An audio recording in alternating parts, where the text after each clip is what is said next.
মানবতার সেবক হিসেবে পরিচিত মিল্টন সমাদ্দার। সামাজিক যোগাযোগ মাধ্যমে তার সেবামূলক কর্মকাণ্ডের রয়েছে ব্যাপক প্রচারণা, যেখানে দেখা যায় অসহায় দুস্থ মানুষের সেবায় তিনি গড়ে তুলেছেন child and old age care নামের একটি বৃদ্ধাশ্রম। রাস্তা থেকে অসুস্থ ভবঘুরেদের কুড়িয়ে ওই বৃদ্ধাশ্রমে আশ্রয় দিয়েছেন। আর জনসেবামূলক এসব কর্মকাণ্ডের স্বীকৃতি হিসেবে পেয়েছেন সরকারি বেসরকারি নানা পুরস্কারও। তবে মানবিকতার আড়ালে প্রকৃতপক্ষে মিল্টন সমাদ্দার একজন ভয়ঙ্কর প্রতারক।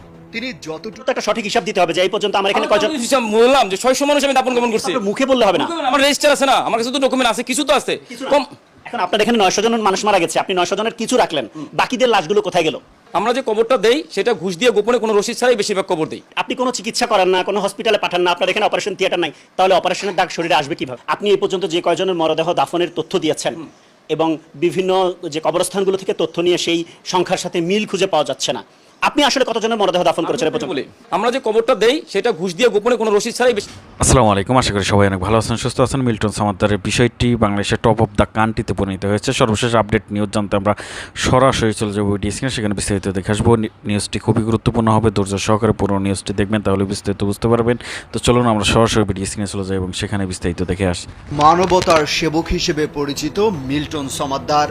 সামাজিক যোগাযোগ মাধ্যমে তার সেবামূলক কর্মকাণ্ডের রয়েছে ব্যাপক প্রচারণা, যেখানে দেখা যায় অসহায় দুস্থ মানুষের সেবায় তিনি গড়ে তুলেছেন child and old age care নামের একটি বৃদ্ধাশ্রম। রাস্তা থেকে অসুস্থ ভবঘুরেদের কুড়িয়ে ওই বৃদ্ধাশ্রমে আশ্রয় দিয়েছেন। আর জনসেবামূলক এসব কর্মকাণ্ডের স্বীকৃতি হিসেবে পেয়েছেন সরকারি বেসরকারি নানা পুরস্কারও। তবে মানবিকতার আড়ালে প্রকৃতপক্ষে মিল্টন সমাদ্দার একজন ভয়ঙ্কর প্রতারক। তিনি যতটুকু করেন প্রচার করেছেন তার চেয়েও কয়েক গুণ বেশি, কিন্তু যে কারো গা শিউরে উঠবে বিভৎস একটি তথ্যে।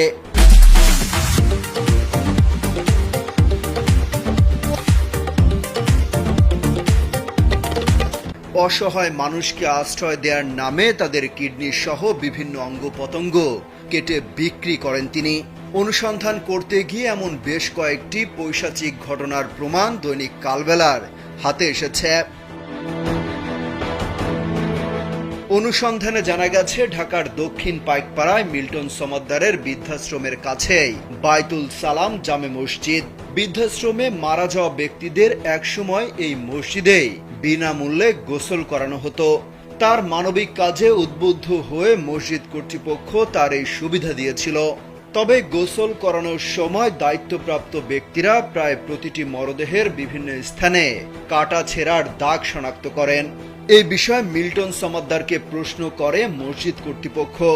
এরপর তিনি ওই মসজিদে মরদেহ পাঠানো বন্ধ করে দেন। মিল্টন সমাদ্দারকে দীর্ঘদিন ধরে চেনেন স্থানীয় একটি মাদ্রাসার পরিচালক তোফাজ্জল হোসেন। তিনি কালবেলাকে বলেন, মিল্টন একসময় বাসা ভাড়া শোধ করতে পারতেন না, এখন তিনি এগুলো করে কোটি কোটি টাকার মালিক।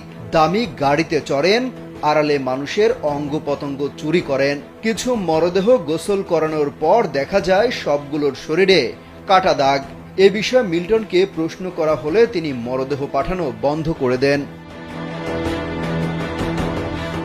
তিনি বলেন, রাস্তা থেকে মানুষ তুলে আনার পর স্বাস্থ্য পরীক্ষা করা হয়। যাদের কিডনি সহ গুরুত্বপূর্ণ অঙ্গ ভালো থাকে তাদের যথাযথ চিকিৎসা করানো হয়, তাদের জন্য ভালো খাওয়া দাওয়ার ব্যবস্থাও করেন। এরপর সুস্থ হলে তাদের অঙ্গ প্রত্যঙ্গ কেটে নেওয়া হয়। সুস্থ মানুষ কিন্তু কিছুদিন পর মারা যান। তোফাজ্জল হোসেন আরো বলেন, বারেক চাচা মরদেহ গোসল করাতেন। চাচা বলেছেন, তিনি একবার ওই আশ্রমে গিয়ে এক ব্যক্তিকে সুস্থ সবল দেখে এসেছেন। এর 2-3 দিন পরই মসজিদে গোসল করানোর জন্য ওই ব্যক্তির মরদেহ আসে। ওই লাশের শরীরেও পেটের দিক দিয়ে কাটা দেখা যায়। এরপর বারেক চাচাও মরদেহ গোসল করাতে অস্বীকৃতি জানান।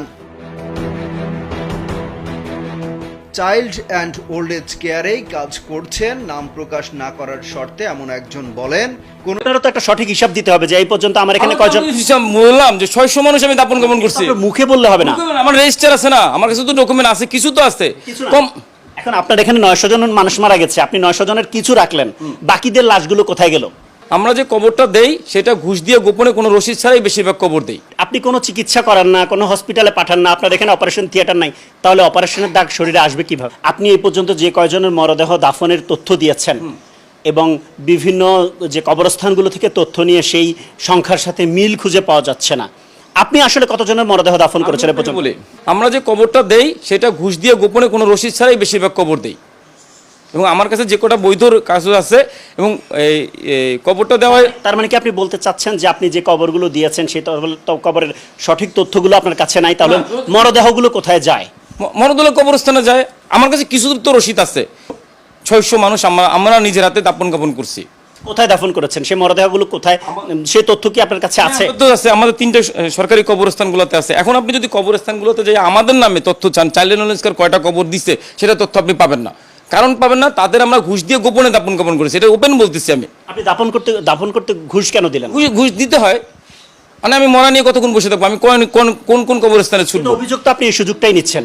আপনি এই সুযোগটা নিয়ে, যেহেতু আপনি মরদেহের ব্যাপারে তথ্য আসছে, সেই সুযোগটা নিয়ে আপনি মরদেহ দাফন না করে তার বিভিন্ন অঙ্গ প্রত্যঙ্গ কেটে বিক্রি করছেন। এবং বিক্রি করছি ভাই, কোথায় বিক্রি করছি? মানে এমন অভিযোগ আছে আপনার? অভিযোগ করলে তো হবে না, প্রমাণ দেখান, প্রমাণ দেখান। আপনারা অভিযোগ করলেই হবে, আপনি প্রমাণ দেখাবেন না আমারে? আপনারও তো একটা সঠিক হিসাব দিতে হবে যে এই পর্যন্ত আমার এখানে কয়জন। বললাম যে 600 মানুষ আমি দাপন কাপন করছি। মুখে বললে হবে না, আমার রেজিস্টার আছে না, আমার কাছে তো ডকুমেন্ট আছে, কিছু তো আছে কম। এখন আপনার এখানে 900 জন মানুষ মারা গেছে, আপনি 900 জনের কিছু রাখলেন, বাকিদের লাশগুলো কোথায় গেল? এটা তো রাখতে হবে। এটা তো কবরস্থানে আছে ভাই, লাশ কবরে আছে, কাগজপত্র কবরস্থানে। কবরস্থানে সব কাগজপত্র নাই, দেয় নাই, আমি কোত্থেকে পাবো? আমি কি ছাপাবো? সেই কারণে আপনি বিপদে পড়েছেন। হ্যাঁ, কবরস্থানে আপনাকে গোপনে 14,000 টাকা দিলে আপনি দিয়ে চলে যাইছি কবর দিয়ে, কারণ আমি জানি এই অজ্ঞাত মানুষগুলো কোনোদিন কেউ খুঁজতে আসবে না। সেটা কি আমার অন্যায়? আপনি তো চাইলে আঞ্জুমান মফিদুল ইসলামের মাধ্যমে ইসলামে বলেন নিতে, কোনোদিন নিছে না। এটা আর একটা, আপনারা খালি মুখেই বলেন যে অমুক সমস্যা, অমুক সমস্যা, আসলে বাস্তবতা এসে দেখেন কত কঠিন। অপারেশনের দাগগুলো আমার তো প্রত্যেকটা রোগীর অপারেশনের দাগ আছে, আমার প্রত্যেকটা রোগীর অপারেশনের দাগ আছে। আপনি এখানে চিকিৎসা করেন না, কোনো হসপিটালে পাঠান না। এক মিনিট, আপনি কোনো চিকিৎসা করেন না, কোনো হসপিটালে পাঠান না, আপনার এখানে অপারেশন থিয়েটার নাই, তাহলে অপারেশনের দাগ শরীরে আসবে কিভাবে? আসবে না কেন? আসবে না কেন? এরা তো রাস্তা থেকে যখন তুলে আনি তাদের শরীরে ঘা থাকে, পোকা থাকে, পচন থাকে, সেগুলো ড্রেসিং করতে করতে দাগ হবে না? ড্রেসিং এর দাগ আর অপারেশনের দাগ কি এক? অপারেশনের দাগ আপনি দেখছেন না। প্রিয় দর্শক, আশা করি পুরো ভিডিওটি দেখেছেন এবং বুঝতে পেরেছেন যে এই বিষয়টি কিন্তু টপ অফ দ্য কান্ট্রিতে পরিণত হয়েছে বাংলাদেশে, এবং সবগুলো টিভি নিউজে কিন্তু এই সংবাদটি বারবার প্রকাশ করছে সবাই মিল্টন সামাদ্দারের, যেহেতু তিনি মানবতা ফেরিওয়ালা নামে পরিচিত এবং মানবতা কাজ নিয়ে তিনি থাকেন। রাস্তাঘাটে অসহায় গরিব মানুষ যারা পড়ে থাকে অসুস্থ হয়ে তাদেরকে নিয়ে এসে সেবা যত্ন করে। এক্ষেত্রে তার ভিতরে আসলে কী হয়েছে বা আমরা যে নিউজগুলো দেখছি নিউজের সাথে কতটা মিল রয়েছে, যেহেতু তদন্ত শুরু হয়ে গেছে, আপনারা জানেন যে তদন্তর পরেই কিন্তু সত্যতাটা জানা যাবে। এবং অনেক মানুষ কিন্তু বলছে যে তিনি সত্যি সত্যি এই কাজগুলোর সাথে জড়িত। আবার মিল্টন সামাদ্দার তিনি কিন্তু অনেকগুলো টিভি চ্যানেল বা নিউজ চ্যানেল যেগুলো রয়েছে সাক্ষাৎকারে বলেছে যে তার উপর যে অভিযোগগুলো আনা হয়েছে সেই অভিযোগগুলো একদমই ভিত্তিহীন, মিথ্যা এরকম বলেছে। এবং তিনি কিন্তু বলেছে যে এগুলো প্রমাণ না হওয়া পর্যন্ত কোনো কিছু বলা যাবে না।